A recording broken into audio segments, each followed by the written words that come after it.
that, meron akong gusto lang ituro. Dahil yung iba nagsasabi, paano nalalaman kung ano ang original, yung masarap na bawang na native at saka imported. Sa hawak mo, Tita Nova, ano dyan ang imported, anong local? Tignan mo ang imported, malaki. Malaki.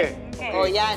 Malaki. Walang lasa yan, siraan ko. Walang lasa pag pagka-imported. Talaga, Tita Nobs, really? Pero parang mas less nga yung Less tapat yung ng garlic alasa, yung ang Local. Filipino.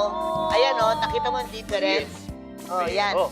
Yan. Ito ang Filipino. Filipino. Ito yung Okay. native. Malaki Pero na lasa. naman, ang Pero, isa lang yan. Napaka. Ang aroma, ang sarap, yung lasa. Ito Tita ang the Nobs, best. maybe because it's fresher as compared No. to imported. No, Kasi it's fresh also this one. okay. Pero, Yung lasa. ano niya, yung lasa. Luya naman. Ito ang imported na Imported. luya. Pag sinabi niyo pong imported galing sa China, malamang.